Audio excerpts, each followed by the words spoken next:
Hi, hello, I'm Sam Harrison. I read, review, and discuss fantasy and science fiction books. And today I am discussing, with full spoilers, New Spring by Robert Jordan with my good friend Matt. Hello, welcome everybody. We're here for the prequel. We're doing it again. We're back for the 10th time now, talking about the Wheel of Time. 11th. Even 11th? more 11th times. time? Yeah, 11th. Yeah, you're right. Yeah, Because across we've the time read it was 10. 10. Yeah. Yeah. So we're back for the 11th time, lucky number 11. Now, we decided to read this one here because this was when it was originally published. A lot of people say read this one after book 5 or after book 6. But I have to say, I do think I'm glad that we read it here. Because I think it showed kind of where Jordan's brain was at this time. Yeah, I think generally, I mean, I know you're the same sort of rule of thumb is to read publication order, because that's generally the order the author would have written them, unless there's some weird sort of publishing thing that's happened. And I think, like, I mean, you've already said full spoilers, so that's fine. So, but I think if you read it after book 5, then that's fine, but you're still like, because is that the one where Moraine dies? Is book 5 or book 6? I think it's really early on in the series for how Was it important before? a character she is. Yeah, I think it's book 5. yeah. I So think there it's you 5, sort of, 7. so they're suggesting basically she dies, you're grieving, and then go back to her not origin story, but origin as Aes Sedai story, which I think is would be a bit early. And also, you haven't, like, I know it's only a bit part, but there's certain characters like Cadiswain, who Hatswain, you're yeah. Cadiswain, who you're, I don't think you've met in the full series, because she comes after Moraine's past. Like, she's like the Moraine replacement. The stand-in. We haven't met her, but then you obviously meet her in New Spring. So if you read there early, that'd be your first introduction to Cadiswain, which is interesting because obviously Moraine is very suspicious of Cadiswain in this book, and basically thinks she's probably Black Archer, or concerned that she may well be Black Archer. And then we don't see her. We know that Cadiswain then sort of disappears after the Isle War for like the 1918, 1920 years, whatever the gap is between Bran being born and Moraine turning up, and then a few years later, Cadiswain turning up again. We know she disappears for that period. So it'd be interesting to see how that view, whether you then read the rest, how you view the rest of the book when you meet Cadiswain in the main series, if you've read it earlier. That would be interesting. Whether you have a different perspective because you go in automatically suspicious as soon as she turns up on the page of Cadiswain. I mean, we're always suspicious of everybody in these books now, and who's who. So there's a certain element of that, and we still don't know what her game is, and it's like we don't know, what Veren's game is, all that with the Aes Sedai. But I don't think you see the same level of suspicion you would have had if you read New Spring earlier. No, I think it's interesting because I have to say, I feel like I have no suspicion around Cadiswain in the regular books. But if I had read this earlier, I think I might have, especially because you're like, well, Moraine's smart. Like, if Moraine thought maybe she was Black Archer, like that could be that could be a thing. Like, she could be. It's really nice to get to spend time with Moraine again. Yeah. She only has like 3 or 4 chapters in the entire book, like the entire main series. So it was nice to come back to her.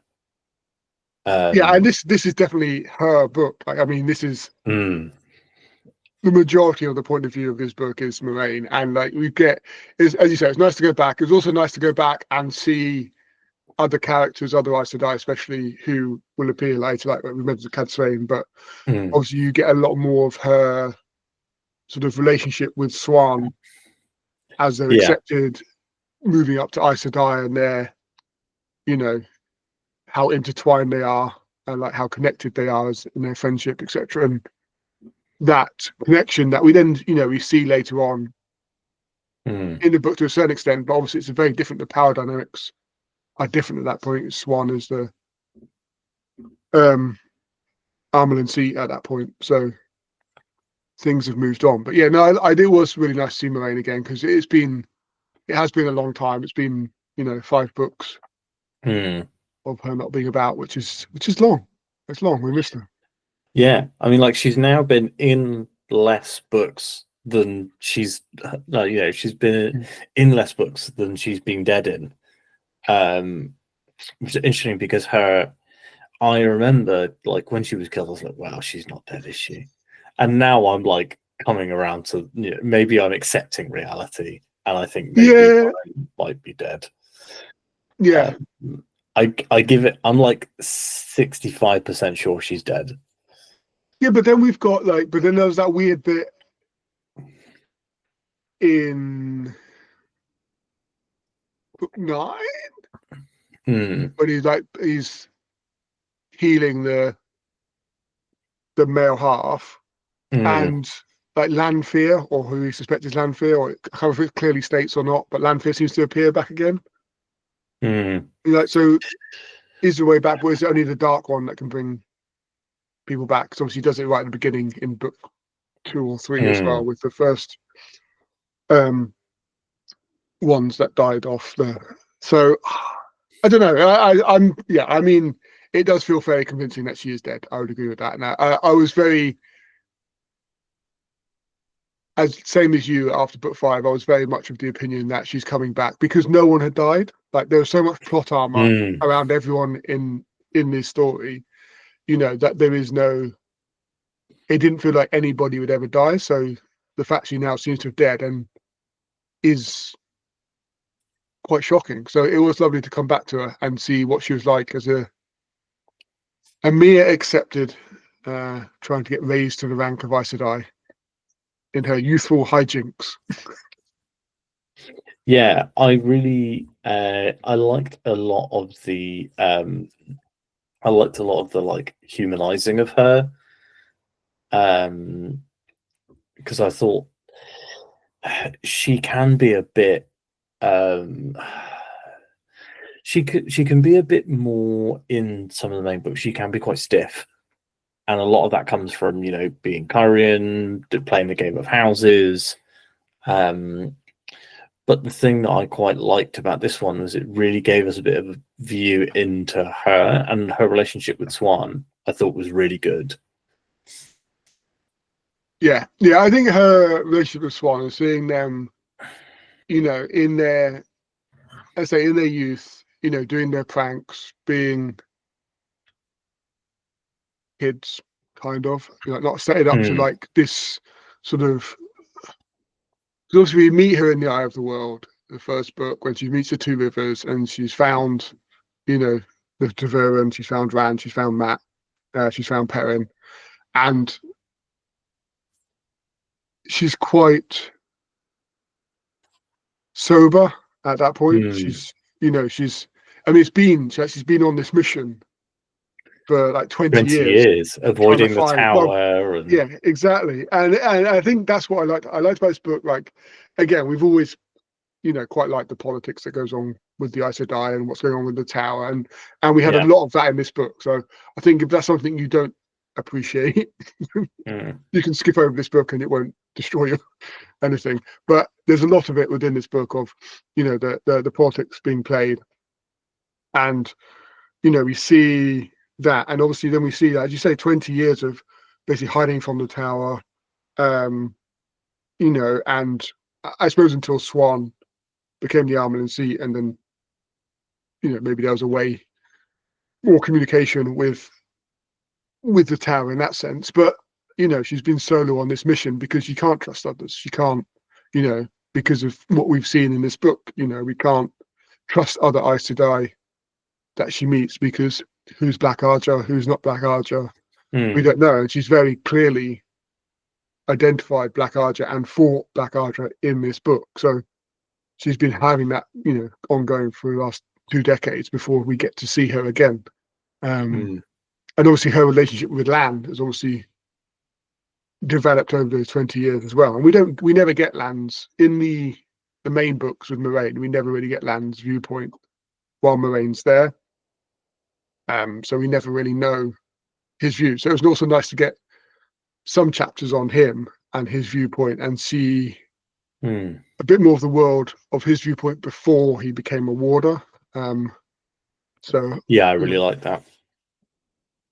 So, and I think, I don't know how you want to start. You want to start like, should we start with, cause, I mean, it's basically the first half of the book is all Moraine. And then we have the very first chapter is Lan, but then we just basically all Moraine. So we've got the end of the Isle War, the Isle returning to the waste. The waste, leaving Tarval. What a horrible way to name the place you live. Where do you live? Oh, I live in the waste. Maybe you'd think that the Isle would call it something different, like they'd call it the homeland or something. But I think they also call it the Isle Waste. Maybe. I can't remember. I think there's one thing I was thinking about this book is that I don't know why this book made me think about it more than any of the other books we've read in the series, but for all the sort of the cultural differences we have between different groups within Robert Jordan's continent, everyone speaks the same language or is able to communicate quite comfortably. I know there's different accents, and we get that in the way some things are written, and we get this constant bit about the Sean Chan having like this very strong accent as well. But everyone speaks effectively the same language, which I suggest, depending on how, knowing how deeply what Jordan seems to have thought about it, is, that there's sort of one beginning of it, and it, are we just all descended from one group of people, like we know about the Tinkers and the IU, etc. So yeah, I think that's sort of it just appeared. I don't know why it made me think about it in this book. This book just made me think about there doesn't seem to be any language barriers between all different cultures within that, which I just an aside. But anyway, but yes, the Isle are returning to their waste, happily, having done what they wanted to do. Yeah, and then we get into like the tower, and we see Moraine and Swan, and we get I suppose one of the first things we get is the foretelling. That's pretty much straight on. I can't remember her name. Guitarra Moroso. Lovely, thank you. That isn't from the wiki. I just thought it was a cool name, and so it just kind of stuck with me. Well, I am impressed. I am impressed that you remembered somebody else's name. That is quite great. It's basically like Guitar Death, and I was like, yeah, that's a cool name. Guitarra Moroso. I'm into that. Or Guitar Sadness, I don't know. Yeah, morose. Yeah, it could be sadness. Sort of rock and roll blues. So, but yeah, and then she just drops dead, which is quite an exit. To deliver that like 3 lines. Yeah, the dragon has been reborn, and then just kills over dead. And then like we get this whole. So obviously the only people in the room are obviously Katara, who dies, Moraine and Swan, who are like attending the Armand seat on that day, and then the Armand seat herself.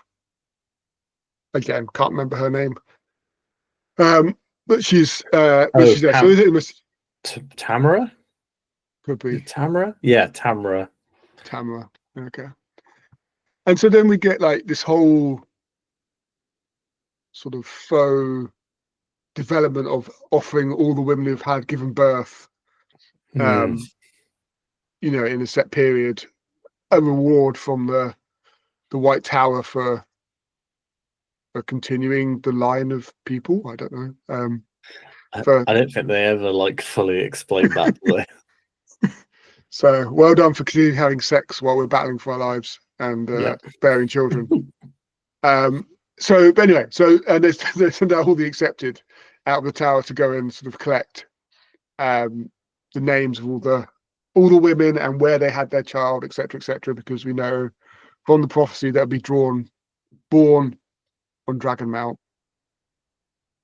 So we've got all that going on, and one thing, obviously I know you had this theory way back, Hmm. many books ago about Moraine being queen. Yes, and it Wow. kind of plays out.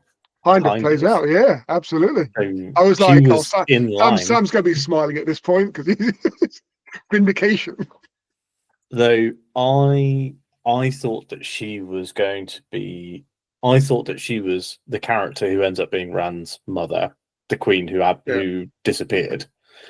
I was like, this would be perfect for this particular character because that character is really interesting, and I had seen in her, I had seen on that her surname was Damodred, and the Morghase's Morghase's ex, house. who Yeah, is Elaine's dad, yeah. his surname was Damodred, and I was like, oh, it must be like that must be how it all came together.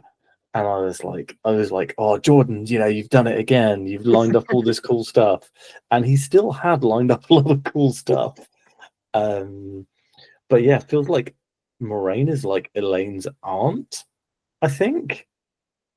It feels I like th- there's some sort of connection. Yeah, I mm, can't quite figure it out in my head. Um, how? But yeah, there's the Damodred. Obviously, there's a connection somewhere. But it was interesting. It was curious to see, you know, sort of the Aiel plotting to not only advise but put their own on the mm, throne. And I think it was curious to see how Moraine obviously didn't want that. She wanted adventure. She wanted to explore. She wanted to be Aes Sedai. mm, And and that obviously leads to this quest that then she mm, then endeavors to go on. But you also get like the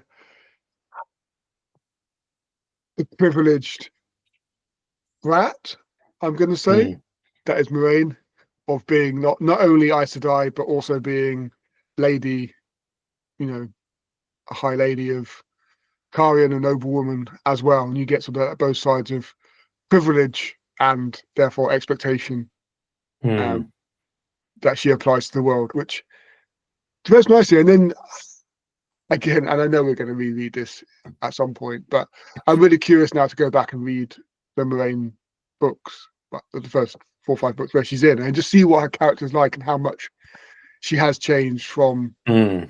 this book.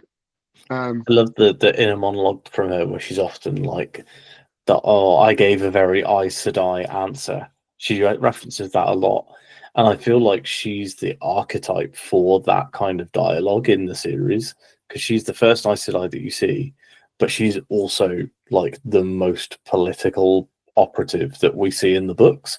Like across all the books, she is the most political operative. Like she's got the wheels within wheels, the weaves within weaves.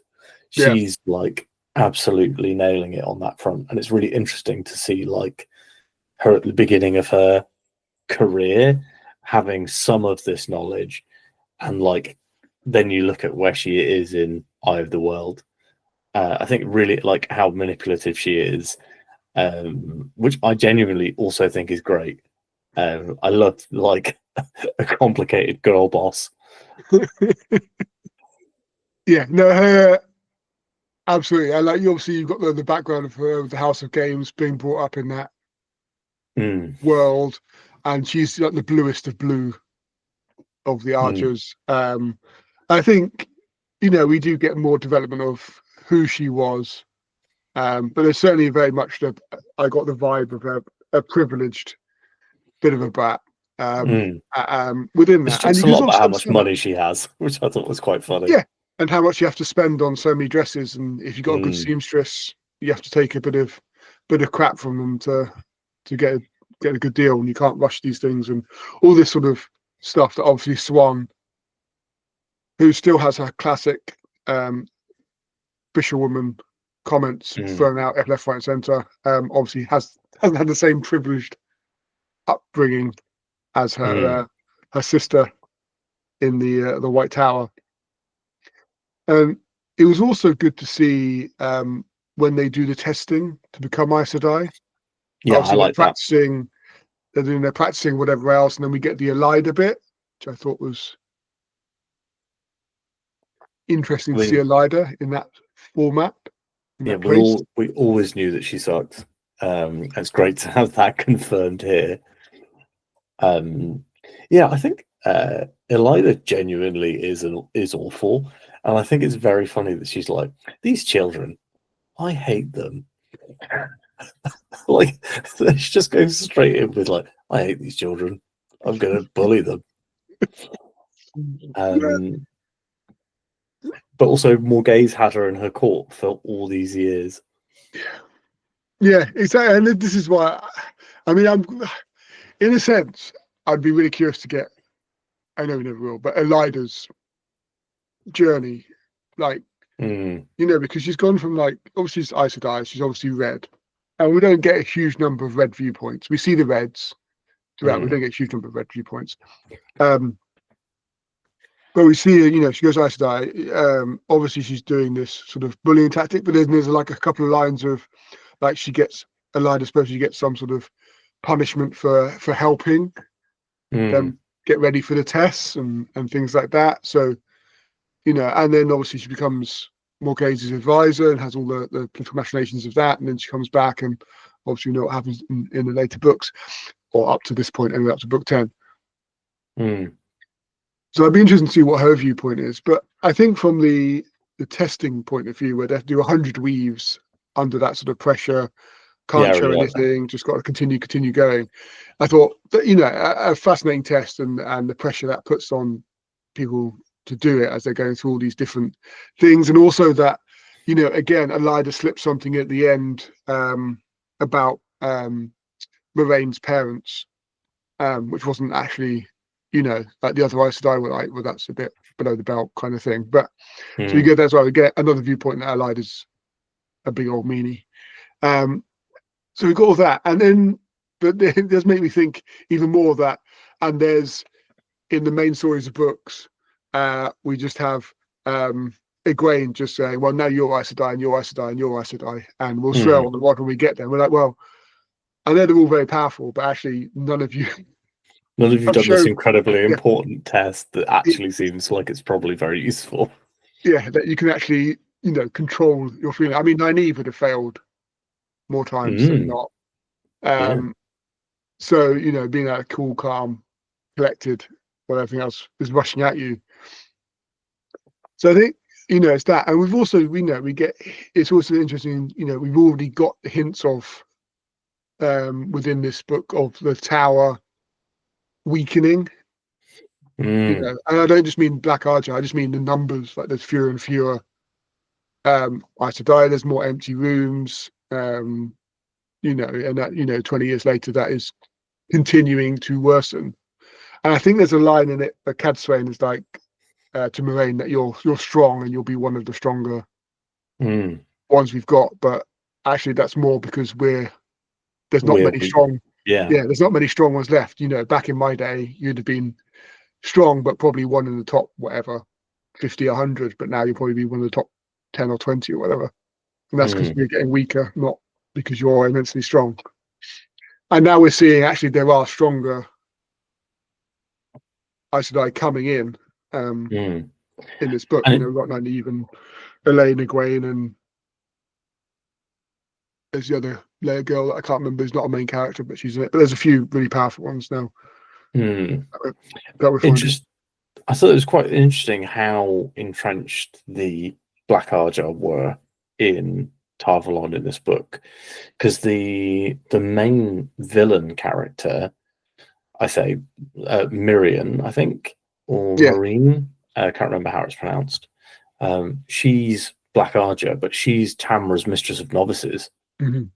and like it's really interesting to think back,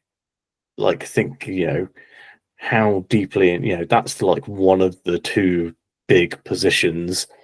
It's basically Amelin, the keeper, and the Mistress of Novices are like the three most important positions. It's Yeah. why Shiriam goes from being Mistress of Novices to being the keeper for Egwene.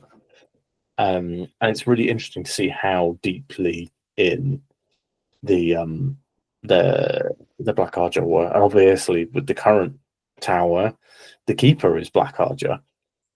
So Yeah. you know, But and it's how also, long?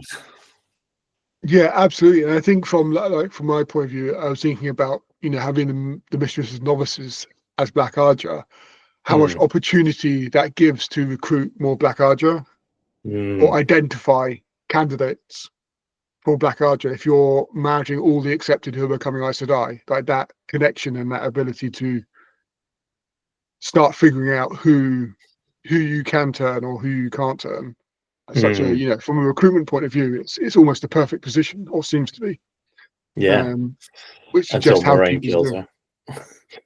until Moraine kills her. Yes, yes, yeah, yeah. But it's justified.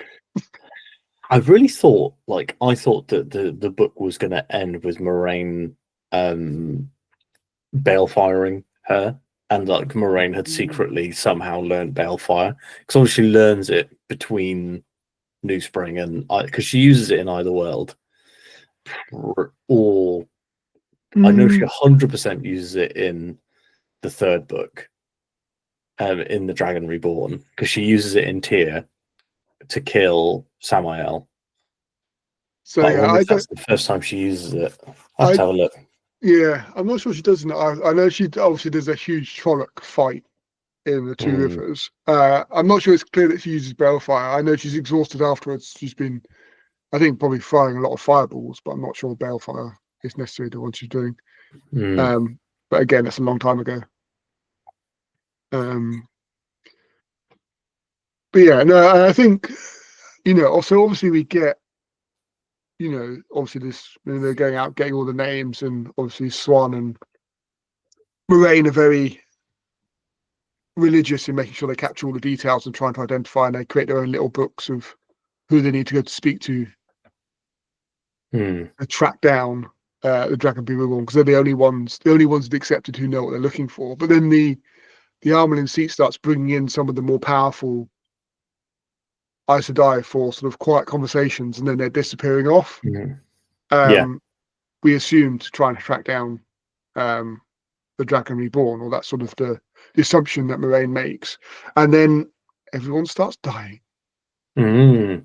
and disappearing, including the Armelin seat, which I is thought that was really cool.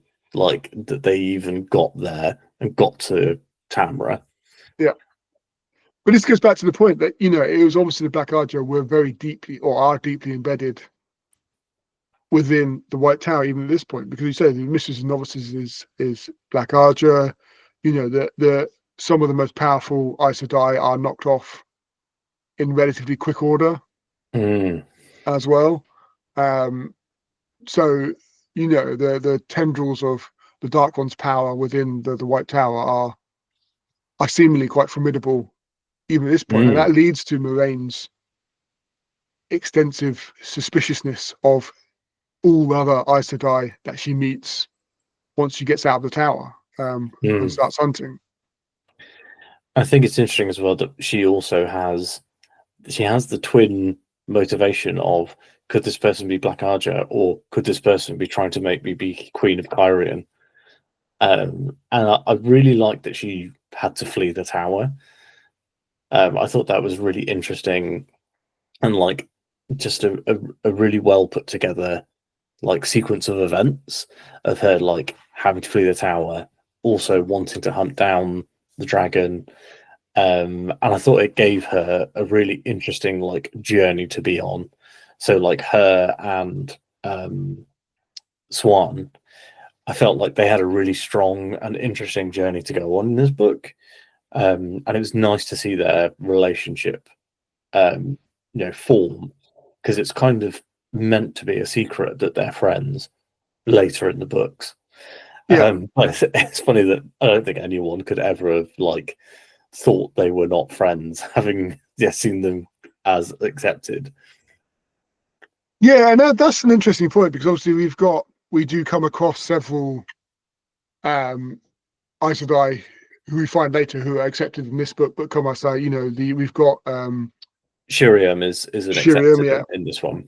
absolutely. We've got Shiriam, we've got Elida, we've got a few others we meet along the way, which are names we recognise from the series. And but obviously there's a point, that Swan returns to the tower. So it's at that point that split happens, and presumably they haven't really met again since. Is sort of the impression I get. That from that point, that there is that separation of the two, and Moraine is very much the outsider, who never returns to the tower and who tries to avoid everyone, as Swan becomes the consummate insider. Yeah. The consummate insider, and becomes Amelin eventually. So there is a very much separation, but it's curious how that would build out over the decades for the rest of the Aes Sedai to accept that they are complete separation from how intertwined they were as accepted going to Aes Sedai. So yeah, I mean, that's a curious one.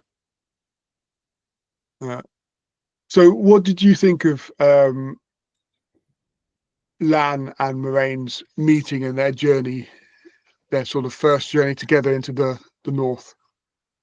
I thought I really enjoyed the first meeting where she he dunks her in water, she dunks him in water, and her trying to get him to say sorry by basically torturing him, and he's like, well, I have to undergo this silently as my penance for being rude to her, and she's like, I wish you would just say sorry. The communication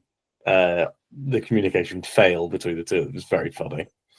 Yeah, well, it harks back to Jordan's sort of main thesis of the whole, or one of the main theses of the whole series of male and female not communicating, not working together, being two sides of the same coin, but battling each other rather than cooperating. So there's very much that at this point is very much the case of Lan and Moraine sort of. Lan's he's still very stoic. He's still very that we see in later books. He's still very much that Lan, but he's also obviously has a life outside. He's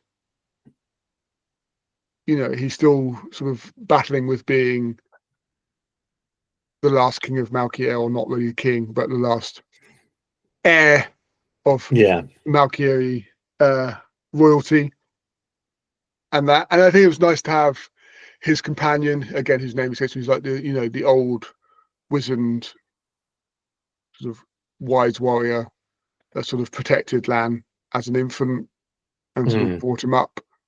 So you get a bit more of the Malkier input, and obviously the sort of their dress and the top knot, and how the rest of, as we head into Borderlands and we meet more from his kingdom, but how they're sort of assimilating into wherever they've moved to now, that they're no longer dressing the same way or wearing their top knots or such like. So they're not, as I say, just assimilating into the different countries. So that's sort of, the country has died or is dying.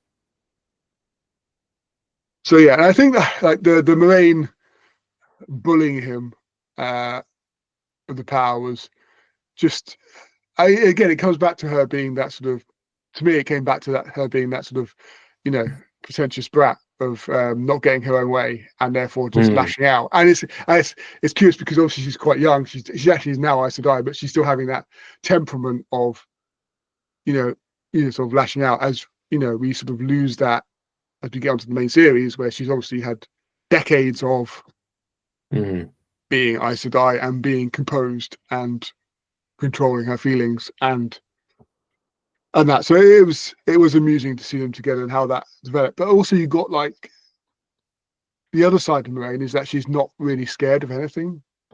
She just throws herself into it. You think about, and I know she's obviously Aes Sedai and whatever else, so she's got a certain amount of power, but you think, she just follows these, is it 3 men who are obviously handy with weapons and hand themselves just into the middle of nowhere, and has no sort of inhibitions on that front, on sort of approaching them and stating what she wants. So and that's similar to how she is in later books, she doesn't really have that for herself, have that fear, or doesn't express the fear for herself. So yeah, but then there was that whole weird, I still don't pronounce it, of Lan and the woman who was his first lover, or something. Carniera. Carniera, yes, that seems right. Yeah, Carniera. That was all very, very weird. Like, there's very weird. There's sort of several of these throughout the series so far that we've come across. There's very weird sort of power dynamics in relationships that we come across in some of these books, and this is one of them. This is a very weird power dynamic relationship that's happening, where I get the impression that I forgot her name now. Adane? Is it Adane? Could be. I think it began with an E. Sounds about right. I'll quickly look it up. But I think it's Adane. Yeah, like so she's like his first lover, and then she has all these sort of powers and influence and whatever over him. Yeah. And then weirdly sort of is about to sleep with him, or has just slept with him, and then says, "I want you to marry my daughter." I was like, that's a bit odd. Yeah. I marry your daughter. Oh, and by the way, my mother-in-law was your mother. Sorry, was my first love. Okay, yeah, that's not going to be awkward at the table, but no, it's not going to be a weird Christmas. Your mum took my virginity and still has my hair. Exactly. Yeah, exactly. Locked in the. She's. That wasn't part of it that she give the hair to her daughter. Wasn't that part of the? Oh yeah. The passing of possession, and that's the curious one actually, because you got that passing of possession that he avoids, and then Moraine does exactly that to him when she passes on the water bond to her. I can't. Names are just escaping me. There's just so many. What I liked about this book, there's much fewer. There was only like 2 POVs. It was much simpler, and one of them dominated. And I was just like, that's it. Not the 25 POVs or whatever we normally used to. Well, there's actually 3, and we'll come to that later on. The quiz question is going to be, who's the third?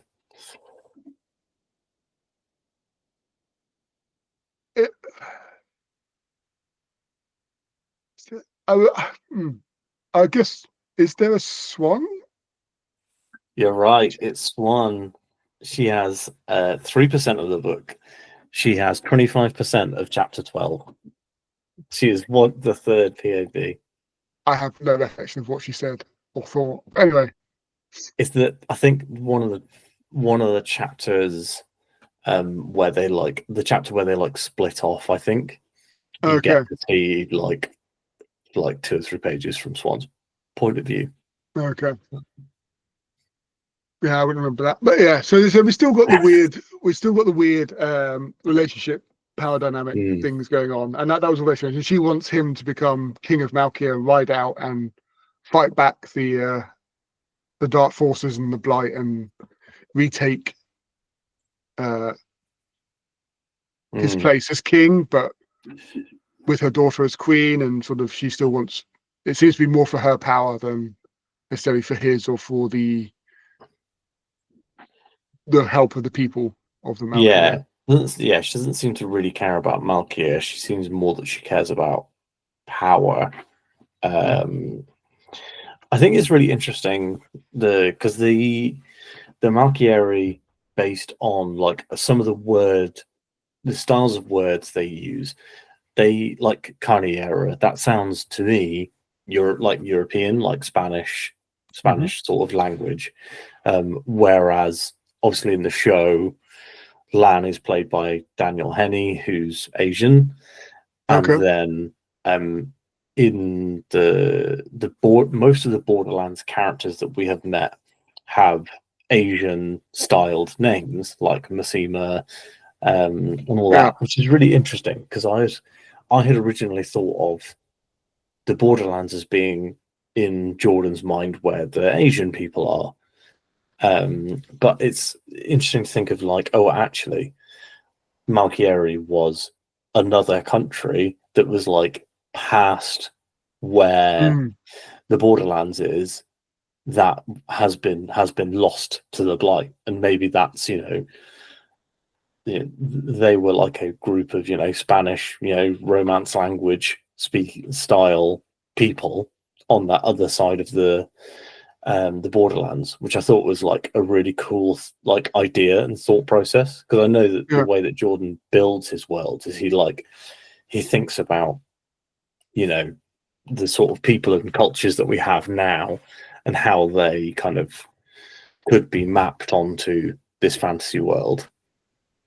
Yeah, I really liked that idea, because I'd always Mm. thought of the Malkieri being, Borderlands people like the Shadowruns, but it seems like they actually have their own really unique culture, which we've not really got apart from talking about the Hadori. Yeah. Um, Yeah, we don't. Yes, we get very little, and we don't get a huge amount. We get a little bit more in this book of it, which, as you say, it's interesting to see that there is something beyond what is now the border, the northern border, and it's curious to think how different they are, because obviously they do stand out. They are different. Land does stand out when he walks into or rides into, a border town or a border city. He is sort of marked as, one of the Malkieri who, or who are, seen as quite vicious and violent as well. Or that's the impression given. And considering the Borderlands people, are on the edge of the Blight and therefore live a life of war and, constant battles, then to have that sort of status of even being sort of quite aggressive amongst that group of nations is quite a statement.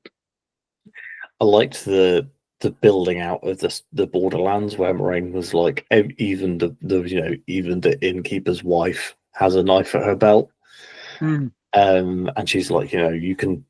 There's a lot of. She talks a little bit about the like disparity between like the small towns where literally everyone is wearing a sword, and people are like, well, death could come anytime, to when they go to Chachin, which is like the capital of the Borderlands, and there's it's a lot safer, and people are the odd person is wearing a weapon, but not everyone.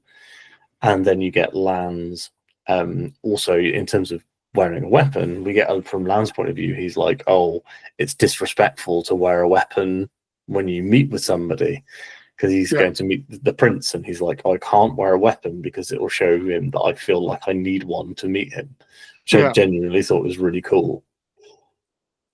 Yeah, absolutely. That is a good sort of courtesy etiquette element of the interplay of that sort of politics. Yeah, no, that was there are some nice little points like that. And I think, I was just thinking as we're discussing, obviously, Moraine is, interviewing all these women to try and find out exactly where they were born, or where their babies were born, sorry, and whether they fit the prophecy and could be in having no success, obviously, on that front. And we get and it's interesting to think that, for the period from the end of this book to the start of the other world, she's probably the only person looking, other than Black Archer, because we know that most of the other ones that she sent, the Armor and Seat sent out, were killed, and the Armor and Seat herself was killed, so she didn't send out many more than we know about. So, Moraine is probably one of the only one, if not the only one, in that level of knowledge, actually hunting for the Dragon Reborn. It's interesting. And then, obviously we've got the Black Archer with their sort of quite liberal attempt to get to the Dragon Reborn, which is basically any man who's quite lucky will just kill them. I thought that was really funny that when she worked out, she's like, oh, they don't actually know what they're looking for. It's like they've been so dumb that they've killed the people who could have told them like Yeah. what was going on, and now they have to just like guess. Yeah, I mean, it's typical sort of dark friends, black eyes. We're planning. Yeah. Just kill everyone, and then we'll try and figure out what's happening afterwards without asking too many questions. Yeah. So now they're just going around, effectively trying to find people who are really, really lucky, who may not know that they're using the one power to be lucky, but are actually really lucky, and they're probably the ones we need to kill. Which always sounds like actually quite challenging to kill people who are really, really lucky. Yeah. But again, they seem to have a reasonable amount of success in doing so. Yeah. So I did like, again, I did like the ending of this book, like the final sort of showdown. Yeah. Of it, and again, Jordan does like them. It was nice because it was nice to have a good ending to a book after the previous one where we didn't really get that satisfaction. We didn't get any sort of cathartic ending as we did in this book. We got quite a satisfying conclusion. Yeah. To the story, to the hunt, and a fair number of deaths as well. I did a little bit of research around New Spring, which I feel like, as we're talking about the ending, is a good time to discuss. Yes, sorry. Yeah. So, New Spring was originally intended to be, so it was written as a short story, as like a novelette, basically, in an anthology, which he then, and this is actually published just before Path of Daggers. So he wrote it around the same time as book 8. Which I thought was quite interesting, and it kind of he was obviously a bit closer to Moraine at that point because he'd only been writing her a couple of books ago. He then expanded this novella into a standalone novel, which was published just after Crossroads of Twilight. So, it was published a year after Crossroads of Twilight, and then after that, a year after New Spring, Knife of Dreams comes out. So a lot of people are very dissatisfied with Crossroads of Twilight, and then they read New Spring and they're like, this isn't what we wanted. And so Jordan originally had planned to write 3 prequels. So the first book was this one, which was Moraine meets Lan. The second book was going to be about Tam Althor serving in the Ileana army and finding Rand as a baby and taking him back to the Two Rivers. Yeah. And the third was going to be the lead up to Eye of the World from Moraine and Lan's point of view as they cross they cross the Two Rivers and that part of the world to find Rand. Having kind of narrowed everything down to be like, I think that this person is in Emmons Field. Good ideas, I thought. And his original plan was to write that trilogy and release that trilogy before Knife of Dreams. But the reception to New Spring was so poor that he decided to put it to one side and write it after he'd finished the series, and then obviously he never finished the series. Sanderson has been asked whether he would complete this trilogy based on the notes, and he's just said no.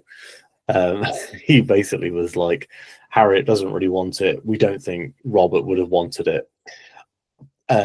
He basically says that between the two of them, they've kind of looked at it and gone, I think Robert wanted the series to be finished, but I don't think he wanted to give his world to someone else whole hog. Because Jordan also had planned out a sequel trilogy called The Outriggers. I don't know anything about that and have not read anything about it purely in case it spoils the ending of A Memory of Light, because it is a sequel. But I like the name. I think it's cool. I liked New Spring a lot, and I think it was really good in terms of giving us more Moraine, who was, top 5 characters in the first few books. And it's quite interesting that Jordan originally also wrote New Spring to be read whether you had read any of the books or not. And he said the intention of the entire prequel trilogy was that all three books could be read standalone, but would also give more background and more expansion of the lore for the main series, which all kind of works, I would say. Yeah. You could read this standalone. I did consider giving this to my wife and going like, "Hey, check this out," because I do feel like it's quite standalone, and it's a lot simpler if you're not an epic fantasy reader, because 2 points of view, Yeah. primarily one point of view. I think it'd be a very good intro to fantasy for a lot of people. And my wife especially struggles with male POV dominated books. So I would be like, this one has 70% is a female point of view, and I think you get enough of the world to entice you to maybe pull you into either world. However, I do like reading it where we read it, because I've missed Moraine and we've not really had enough Lan. I feel like he has been more in the last few books than he was for a long time. Like he's really big in Path of Daggers, isn't he, with all the farm adding stuff? Yeah. Is it Path of Daggers? Yeah, Path of Daggers with all the farm adding stuff. Yeah. I think with, but I yeah, can't remember which one it is actually, but well, yeah, I mean that's really interesting. I mean, I'd be curious to read the novella and see what was added, what was taken away to the novel, because there are stretches of this book where there are stretches of the book which don't read as smoothly or as quickly. I think there's a lot of like seamstress stuff. There's a lot of getting dresses done, and that which was all fine. It didn't bother me, but I could see that not being in the novella to move that plot forward quicker. So would be curious to read, if it was possible to get hold of just the novella to see what the difference was. I think the Tamal Thor one would be fascinating. I would be very curious to read that one and how that, his finding of that, the boy on the mountain and sort of raising him and, through that would be a fascinating story to get the glimpse of, or more of a glimpse of, because we don't have any of that. So yeah, that one really intrigues me. But no, I can understand like Jordan don't do it. I think also as a reader, if you were reading these as they came out, to have Crossroads of Twilight, which we agree is probably the weakest book of the series, and certainly didn't have a satisfying ending like the rest of the books, even the weaker books had, or have had. And then wait a year and get this book, and then not really know when the next actual proper installment is coming, would be, to say the least, disappointing. Because this doesn't really add anything to the main storyline. It was nice to reminisce. It was nice to go back and see Moraine again. It was nice to see how Moraine and Lan met. I like that a lot. Yeah, it was a couple of bits in the tower which was cute. It was nice to get a bit more development. How accepted become Aes Sedai, how the Black Hydra were already infiltrated, and see some of the characters we know today back when they were youngsters and kids. All really nice, sort of to reminisce. But we have Knife of Dreams on the shelf that we can pick up whenever we want. We haven't got to wait a year or two or whatever to get back to the main storyline. So and I can understand why the reception in that sense then may not have been as positive, because after a disappointing entry in the main novel,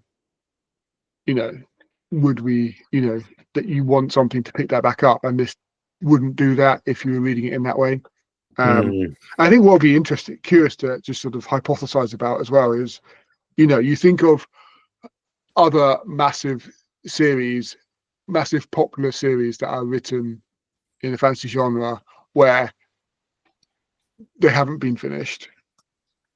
You've got Game of Thrones, you've got Liza Lockmanora.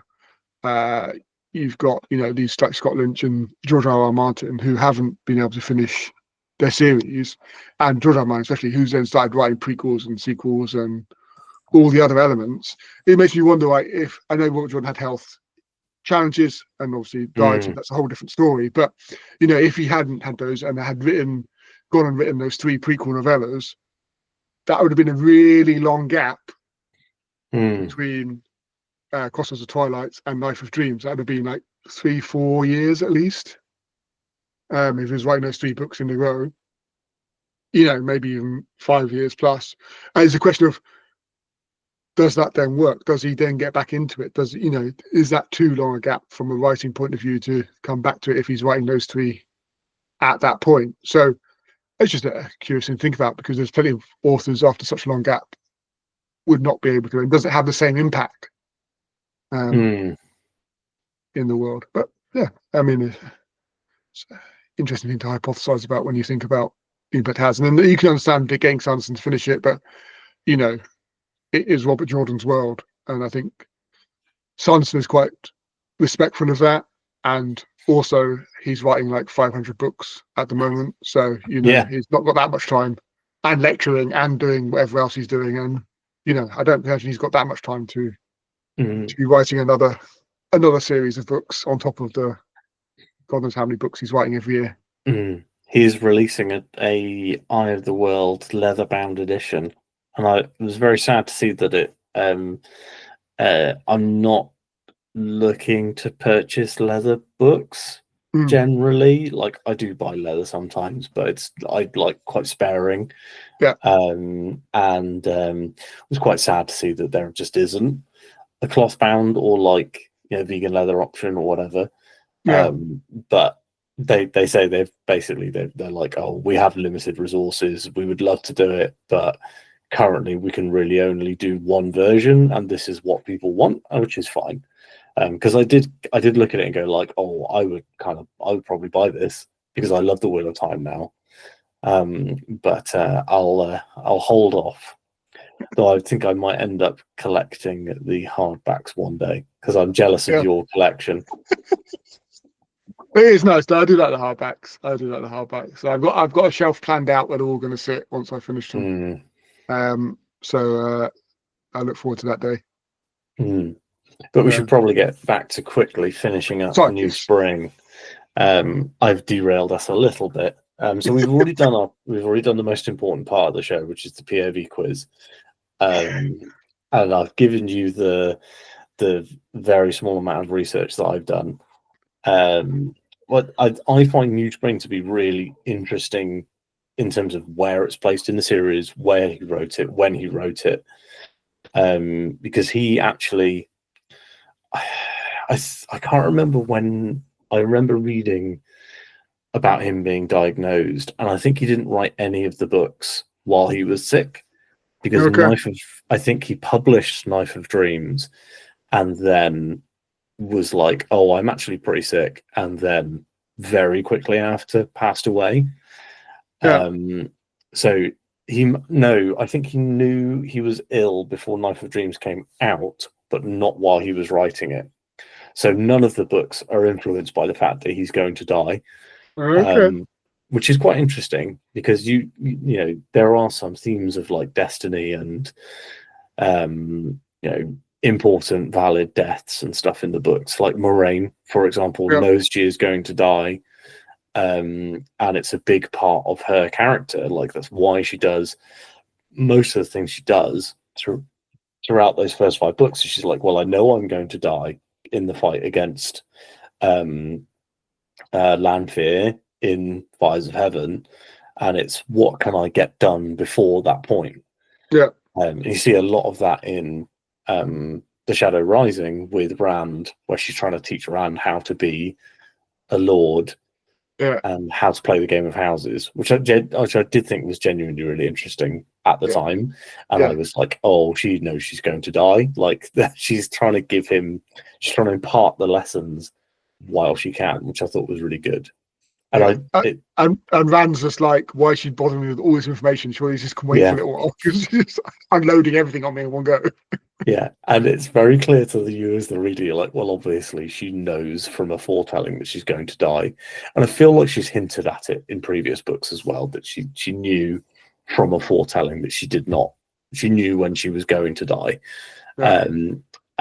No, I'm sure she says outright that she knows when she's going to die, which I always thought, which is a cool character trait. Mm. Is a good way to write a character, I think.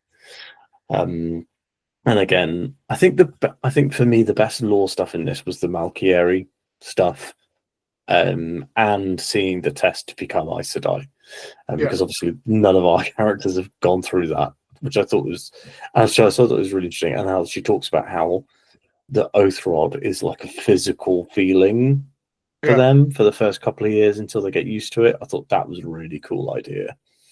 And like Swan like tries to lie, and gets caught herself in a lie and like feels real pain, which I thought was quite funny. Yeah, and it's interesting reading at this point because we know that we can overwrite the oath rod. We also know, or there's a suspicion that the oath rod actually shortens. It's killing the Aes Sedai. It's killing the Aes Sedai as well. So it's that interesting sort of connection of what we've picked up so far through the books that we've read, and what this, seeing going back in time and then seeing this happening is it just brings that different perspective on it. And I do think this worked as well as a good time of reading it, where we fitted it in that publication order. So I think it works quite well.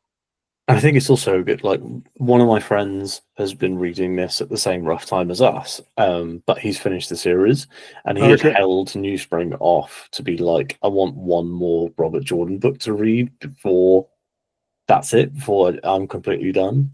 And he said he really loved going back to it, because he felt like it was, it's the only new Robert Jordan, only Wheel of Time book he'd never read. So he said it was, really enjoyed the ability to go back to it. And I do think you could obviously read the entire series without reading this, although it gives you some good character background. I think especially for Elida, I think Elida's the one that you get the most, not the most, but like, I feel like this is very revealing of her character, in ways that you maybe don't get, especially not as early in the series as some people are reading this at like book 5, because like she's overthrown the tower at that point, but like you don't know that she as a person sucks, like whereas it's very clear here that she's like bullying children,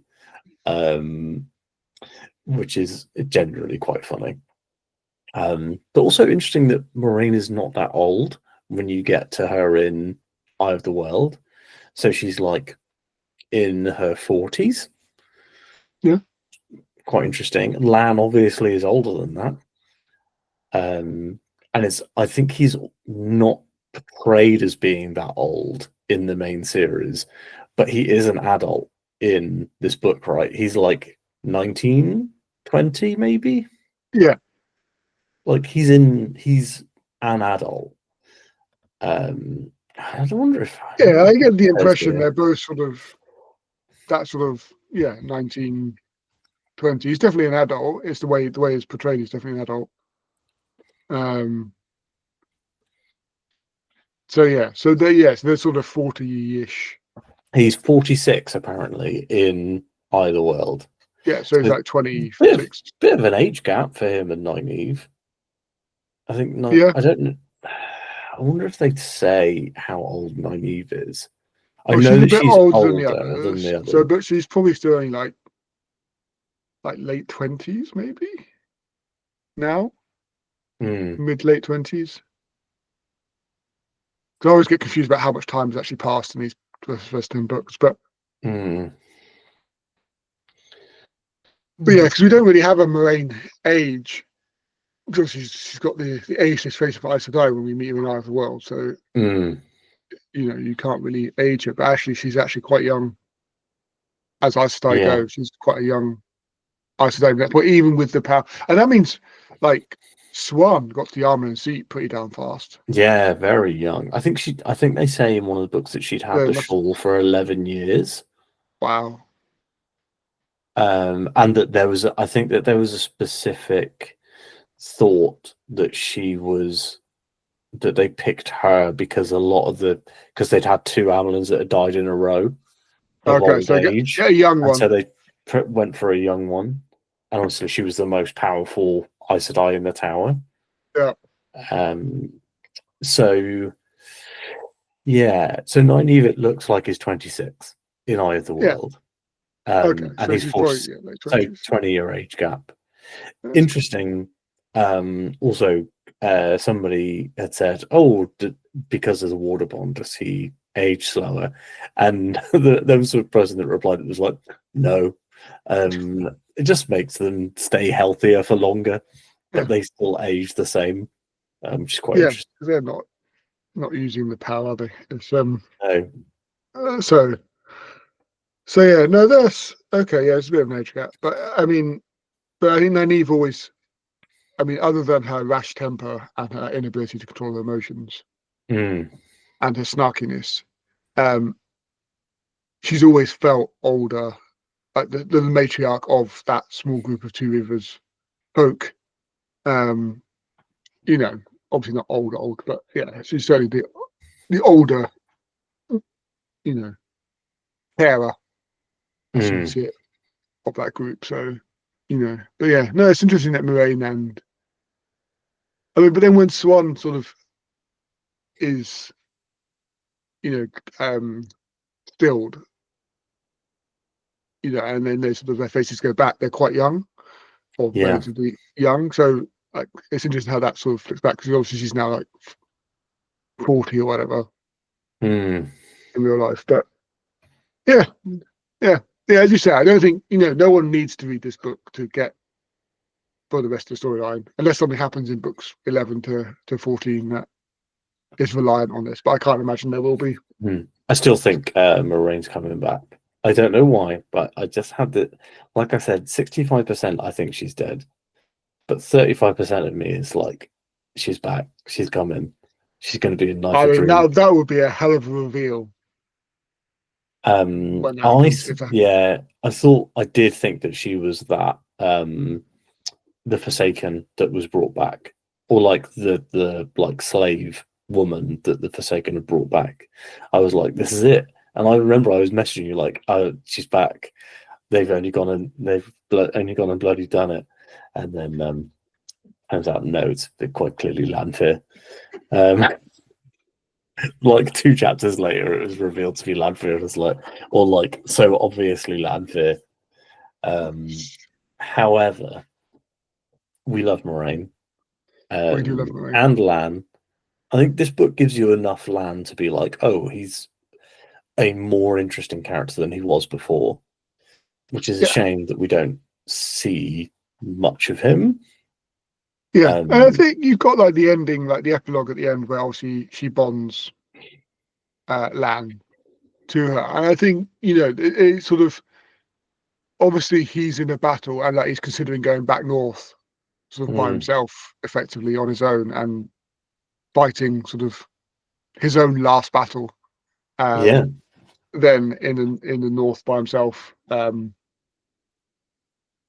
Sort of a hopeless sacrifice, I suppose. But then Moraine gives him his other option to actually continue fighting against the dark and actually, but maybe a battle that he can actually win, Mm, rather than just sort of pointlessly throwing his life away. Um, in the north, which seemingly what he's thinking of doing. So that connection of being able to do something worthwhile with what's left of his mm, life that doesn't involve him trying to lead other people to their death, but really just to look after and keep one other person alive. mm, Brings him on board with that. And I think it was nice that touch of like when they get the water bond and she can sort of feel him inside her back of her mind and she sort of all the pain and injuries and the thoughts, but it's all like sort of contained. He's like, and then he immediately sort of is in tune with her and her mm, feelings because obviously she's had to kill people and people have died that she wasn't able to save, and he's able to just like immediately feel what she's feeling and communicate and sort of be that, because he, as you know, he is, you know, similar age, but he's able to like communicate, sort of use his experience to be able to almost be a teacher in that moment, but you know, also be a, I don't know, father figure is probably not the right phrase, but be that sort of caring individual, someone who can support her, not just be supported by her, and be able to support her in a moment of need, even though she's immensely powerful and immensely strong and, you know, seemingly quite fearless. You know, everyone has weakness, and he complements that and gives her added strength, or seemingly can do. And that sort of connection you see 20 years later when the two realize how connected they actually are at that point. Yeah, I like. Yeah, I just like the. Yeah, I like the connection between the two of them and how organic it feels as well. Like obviously they're kind of like the odd couple at the beginning, and like he doesn't like her, she doesn't like him, but then she kind of builds this begrudging respect for him, and he realizes, you know, oh, actually, she's not what she presents outwardly. That's like her persona, and I thought that was really well done. Yeah. Yep. So what was your favorite bit? My favorite bit, probably the ending, probably the sort of the final battle then, where Moraine is facing off against Mirian, whatever her name is, the Black Archer, who's basically killing off the monarchy of where they are because they're very lucky, and she thinks it might be, and also killing off other people who seem to be getting in the way. And I like the bit that Moraine, you know, is obviously not as powerful at that point, because her power skills are not as powerful, so she's trying to use the one power against someone who's able to basically fight her off while killing other people with the one power. So it's obviously much more powerful than her. And simultaneously, you've got Lan fighting the other guy, who is also, in a sense, seemingly a better swordsman than Lan, was portrayed as a better swordsman. So you've got two underdogs fighting the same battle, and how Moraine then basically just takes a knife and stabs her. Yeah. Because that's not what she's expecting. She's like, well, I can't win this way, so I'm just going to do it a different way. I'm just going to get you. And obviously, Lan does win his battle as well, unsurprisingly, because it's the rest of the stories. So, yeah, that was probably my favourite bit of just seeing that that element, that fight, and how they were, you know, two underdogs fighting for a cause, and surviving. How about yourself? I think that I think my favorite bit is probably when Moraine and Lan first meet on the road to Chachin. Yeah, I felt like all the stuff that she does to him, all the ways that he like ices her out, and like the conflict of the internal monologue versus what they're saying out loud is very funny. It's very like odd couple. It's very fun. I've got a lot of time for that specific, like, yeah, I've got a lot of time for just that specific like dynamic. And I don't like all the conflict happens because people won't talk to each other. Yeah. But I do like the like we're both interpreting each other's behavior completely differently. And I think that's a lot of fun. And yeah, I did enjoy the finale. I thought that the final battle, as it were, was quite good. Yeah. The like, you know, sword fight and magic fight. I'd like to see more stuff like that. Maybe in Crossroads of Twilight, but you know, Celebi. But we've got Knife of Dreams next, which is supposed to be excellent. Yeah, a lot of people say this is like the last hurrah for Jordan. You know, his favorite, one of their favorite books in the series. I think I feel like The Shadow Rising is like the most agreed upon best book. Okay. but I did really like Dragon Reborn and Lord of Chaos. Yeah. I don't even know why I liked Lord of Chaos so much, but I ended up giving it my favorite Wheel of Time book when I talked about my favorite books I'd read last year. I'm going to have to actually look it up and see what happened in Lord of Chaos. They all kind of blend in together, don't they? That's the Yeah. thing. Well, this is like what's amazing about this series is that it's a 14-book series, but it's Mm. you know, and there are other series that are as long or longer, have more books in them, but there's not, or at least I can't think of many or any series that are actually 14 books long of one story. Yeah, Like very few. there'll be like, you know, like series where it's like you got this trilogy and then this like 4 or 5 books and then this other Like the trilogy Realm or of the trilogy. Elderlings is Yeah, like all and those but it's all mini separate. trilogies. Yeah, separate stories. And okay, there's like a continuation throughout that, but it's separate, unique stories. As this is just one vast story spread over these 14 books, Mm. which is quite remarkable. You know, I don't know of any others Mm. Lord of that do that. Chaos is the Battle of Dumai's Well. That's why I liked Yes, it. When the excellent Aes battle. Sedai capture Rand and put him in the box. There's a lot of good stuff Yeah, in that. And also Matt and the Band of the Red Hand stuff in there is good. yeah, yeah. No, that's a Um, great book. Yeah, yeah. Speaking yeah. of great books, we're going to read Knife of Dreams pretty soon. Have you started No, yet? not yet. I haven't started yet either. I just No, got the new Bound and the Broken book, and yeah, I know. Bound and the Broken and Wheel of Time are kind of similar in terms of the like content and style. By this point, they're very, very different. But book one is very heavily inspired by Either World. Mhm. And the magic system in Bound and the Broken is just a slightly more Sandersonized one power. It's all about like weaving strands together and stuff. It's very, very much the one power, not in a bad way, because again, I think one of the things is Robert Jordan is not writing these books, and no one else is. So Yeah, if you want to do a series inspired by the Wheel of Time, like it's not like you're taking money out of anyone's mouth, you know. Like you're not stealing. You might be inspired by, as it were. But yeah, so I'm not going to read those two back to back simply because they're both. I mean, the of Empires and Dust is like 500,000 words almost. Um, so I don't know how long it will take me to read that, but I'm hoping to read. I will probably start Knife of Dreams this month, but not finish it. yeah. And then we can have our spoiler discussion.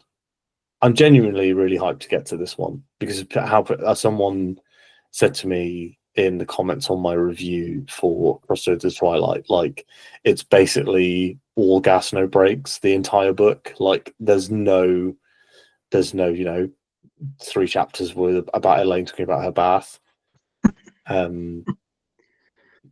So Um, very excited to read that one. yeah, I can't wait. I mean, I'm looking forward to it. I'm not quite sure. I'll probably start again, similar to you, towards the end of the month. But yeah, no, I'm looking forward to it. April, we'll be chatting about it. Yeah. I'm genuinely thinking about. I've had this idea. I'm like, maybe I'll go straight into the first Sanderson book so I can see the difference. Mm, Because obviously, if I read it a month later, it might be harder to tell the difference between the writing style. I'm yeah. interested to see the difference. Maybe I'll just read his first prologue. Very funny that Sanderson was given the notes for the final book in Wheel of Time, and he was like, "No, this is 3 books." I don't know what Robert was on, but he So, intended the first book to be the plot of books 1, 2, and 3. wow. So that was, but he basically just was like, "Oh, but this is cool. Oh, this is cool. I'll just write about Matt and Rand hiding in barns for a few hundred chapters. Yeah, That'll work it out." works. My my friend Mare has been reading Either World and then The Great Hunt, and she's done reading vlogs, and her Okay. reading vlog for The Great Hunt is just her ranting about how dumb Rand is. And I was like, don't worry, read The Dragon Reborn. It's not got, there's no Rand in it. Exactly. Yeah, exactly. He just becomes a Dragon Reborn, but he's not involved, don't worry. But he is great in that book. Yeah. His like 4 chapters are genuinely great. And still my favorite joke that Jordan has ever put in this series was Matt looking at the wall of the Stone of Tear and going like, you'd have to be a madman to climb that. And then literally the next paragraph is Rand climbed over the top of the wall of the Stone of Tear. Yep. It's like Jordan doesn't do many jokes, but when he does, they are hilarious. There was a really good one in New Spring, but I should, if I'd ebooked it, I probably would have highlighted it because it was so funny. There's always one in every book, but that one in The Dragon Reborn is the best one he's written. There's obviously the ongoing joke of Matt thinking Perrin would be good at something. Of course, thinking Matt would be good at something. Like this vicious cycle of all three of them thinking the other one is any good at anything. Yeah, none of them are any good at anything. They're all incompetent, but in their own special ways. Right. Let's finish this podcast, video, chat, discussion. If you would like to keep up with us and our reading of The Wheel of Time, the best way to do that is to subscribe to my channel, which you can do by clicking the subscribe button. It's right there on there next to the like button, which you should also click. Drop a comment down below and let us know what you thought of New Spring. If this is your first time reading, if you're reading along with us, let us know how excited you are for Knife of Dreams. And we will see you next month for Knife of Dreams. Thanks so much for watching. Goodbye. Bye.